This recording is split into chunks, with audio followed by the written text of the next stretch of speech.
Olá pessoal, tudo bem? Aqui é o professor Álvaro, vamos lá para mais uma resolução de provas. Bem, galera, então a gente vai falar um pouquinho sobre umas questões aqui, né, que caiu na prova. Vamos a resolver elas, né, para sair da dúvida se acertei ou não. Enfim, vamos lá. Lembrando, né, nossa prova é farmacologia. E vamos que vamos. Vamos ver então essa primeira questão, no caso, né? Aí nos perguntam, obviamente são psicofarmacologia, né? No caso, qual dos seguintes fármacos é um hipnótico de ação curta? Então, isso, hipnótico, nós sabemos que é um agente, um fármaco que vai induzir o sono, obviamente. Aí temos as especificações que nós falamos, dependendo do tipo de insônia que você tem, qual que é o caso, se é por desorganização do ritmo, enfim, tem várias coisas sobre essas alterações do sono. Mas os fármacos, eles vão ser obviamente hipnóticos, que muitas vezes eles podem ser benzodiazepínicos, que eles também têm um efeito hipnótico, assim como ansiolítico, mas nesse caso depende bastante da dose que é dada, da quantidade da dose. Mas nesse caso nos pede quais são os de ação curta, que é os que duram menor quantidade de tempo, que eles têm um tempo de vida média bem curto, o que faz que a sua ação também muitas vezes seja curta. Então temos aqui as alternativas. Ele nos fala fenobarbital, ele fala qual é de hipnótico de ação curta. Obviamente o fenobarbital não é o benzodiazepínico, ele é um barbitúrico e ele não é de ação curta, ele tem muita ação, ele é de longa ação. O diazepam, ele sim é um benzodiazepínico, no caso, e ele é de longa ação, tá? Então ele também não seria. E dentro desses de longa ação que nós tínhamos, tem o clonazepam, o diazepam e o clordiazepóxido, né? Que foi o protótipo dos primeiros hipnóticos. Então ele também não. Então o único que ficaria, e que é, né, no caso, um hipnótico de ação curta é o triazolam, no caso, né? Que tem um tempo de curta menos de 8 horas aproximadamente. Então realmente ele é de ação curta, no caso, e ele é ideal para inícios, para tratamento, no caso de insônia. Beleza? Então, galera, então a alternativa seria a D. Vamos para a próxima. Nessa segunda questão nos fala qual das seguintes afirmativas está correta, tá, com relação aos benzodiazepínicos. No caso, medicamentos que são ansiolíticos e hipnóticos. Aí nos fala a primeira afirmação. Os benzodiazepínicos abrem diretamente os canais de cloreto?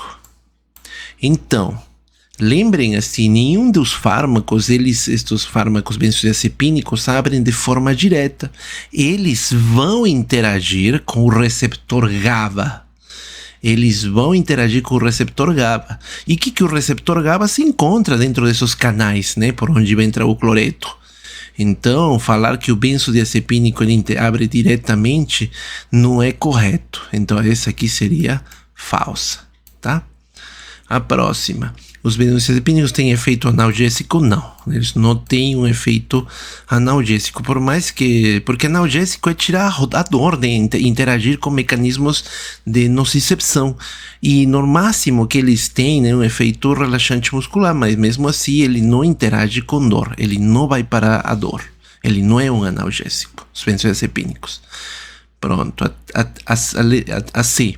A melhora clínica da ansiedade exige de 2 a 4 semanas de tratamento com 2 a 4 semanas de tratamento com benzodiazepínicos. Então, lembrem que nós tínhamos falado ansiedade com benzodiazepínico, tratamento início imediato.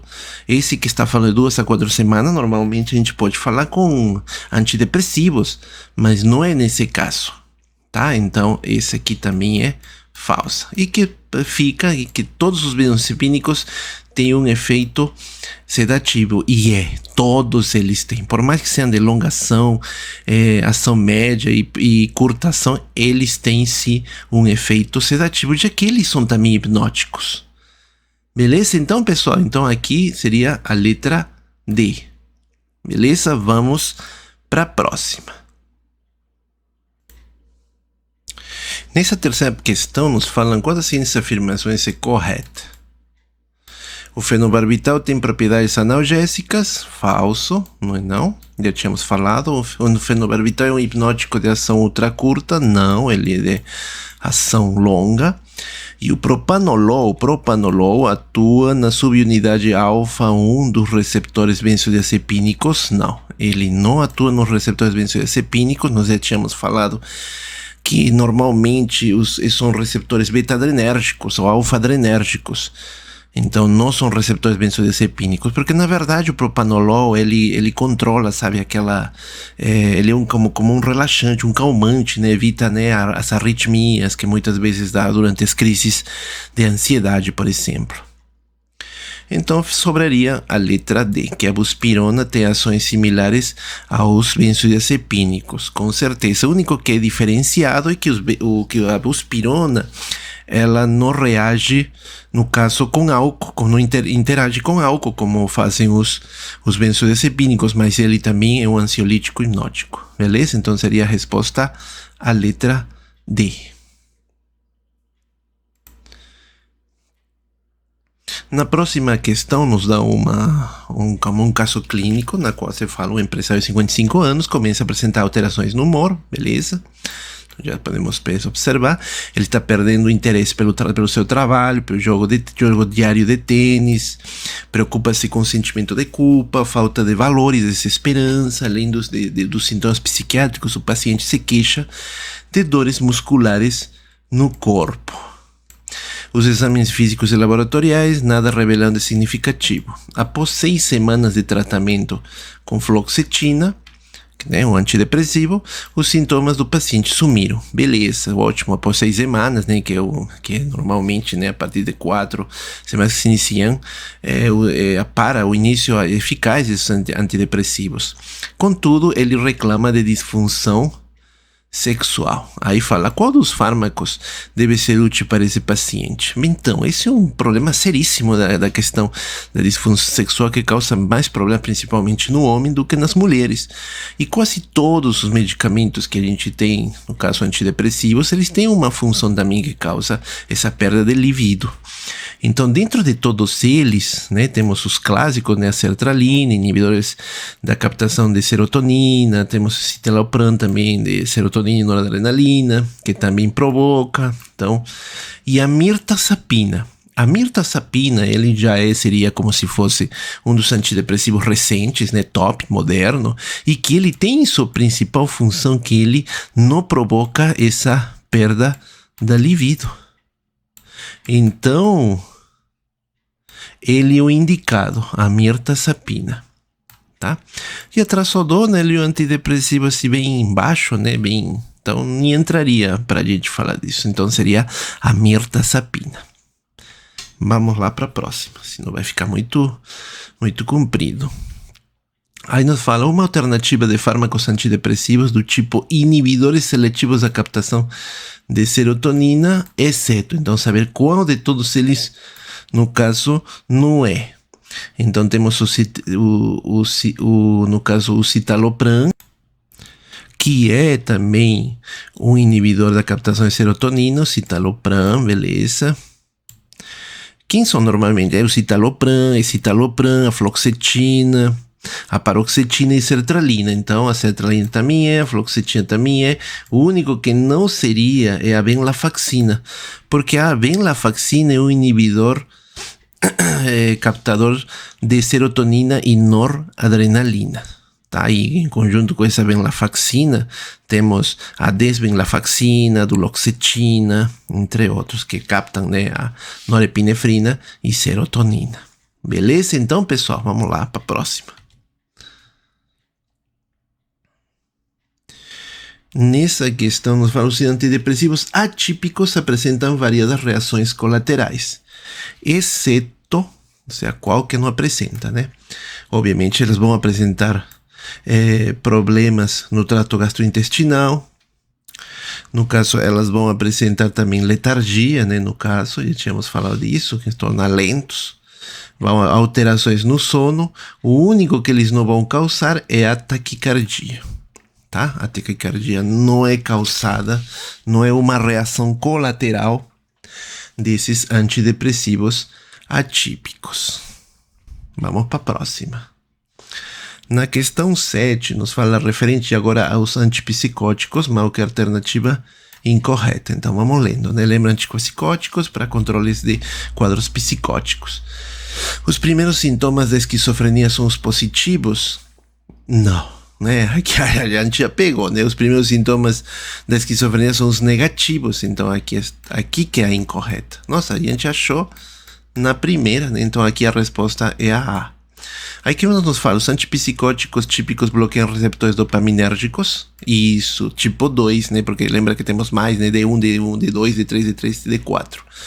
O haloperidol é um antipsicótico típico de alta potência. Com certeza que ele é um antitípico. A retenção urinária, convulsões, sedação, sintomas extrapiramidais são alguns dos efeitos adversos dos antipsicóticos?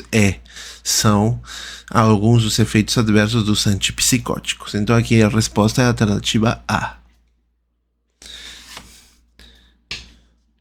Na questão 9, nos fala um homem de 30 anos tratado com haloperidol, né? A gente acabou de falar antipsicótico por diagnóstico de esquizofrenia e considerou bem tratado sintomaticamente por seus sintomas psicóticos. Contudo, ele registra intranquilidade, aqui presta atenção, de permanecer quieto na mesa de jantar, e seus familiares relatam que ele caminha para cima e para baixo frequentemente, ou seja, parece inquieto, né? Não consegue ficar num lugar só.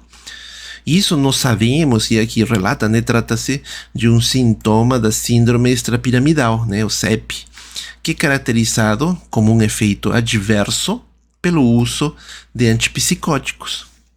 Então, ele nos fala, a questão nos fala, identifique, conforme o registrado, no caso, pelo paciente e familiares, qual de todos os sintomas extrapiramidais seria esse que está sendo relatado, sabe? Aquele que os familiares relatam, né? Que ele caminha para cima e para baixo e não consegue ficar quieto. Então, para iniciar, esses sintomas extrapiramidais seriam, no caso, acatísia, distonia, parkinsonismo e discinesia tardia, né, no caso.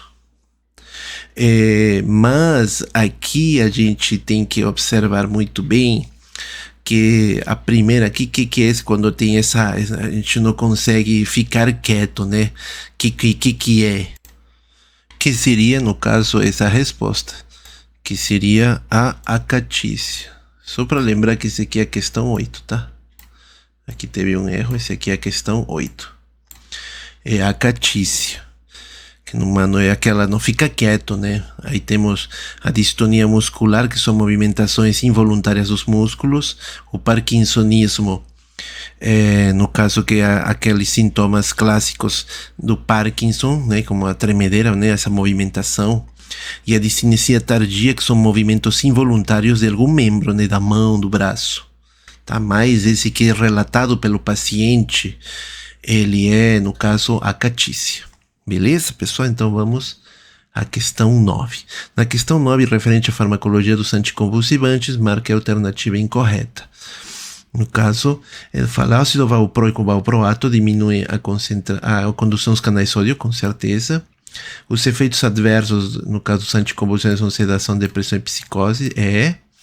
Os benzodiazepínicos ligam-se aos canais de sódio inativando, exercendo efeito? Não. Apesar de a gente utilizar benzodiazepínicos, como nós tínhamos falado, em casos de mal epiléptico, mas eles não interagem pelos canais de sódio, eles sempre vão interagir, né, no caso, através dos receptores benzodiazepínicos, GABA, como nós tínhamos visto, e como eles interagem normalmente.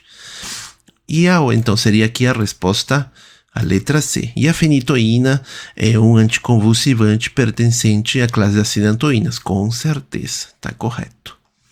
Beleza, galera? Então vamos para a próxima. Ele fala: a primeira geração de fármacos antipsicóticos tem alta afinidade, atua como antagonistas plenos sobre os receptores D2. No caso, né, então, cujo uso clínico está associado a alta incidência de síndromes extrapiramidais, que a gente acabou de falar, né, e hiperprolactinemia. Quais são esses síndromes? Então, a gente acabou de falar, né, a acatícia, as distonias, o parkinsonismo e a Discinesia tardia. Essas seriam, no caso, esses síndromes extrapiramidais. Beleza, galera? Então, acho que ficou bem legal, né? Então, vejam aí se deu tudo certo. Tá, galera? Então, muito obrigado e até já. Tchau, tchau.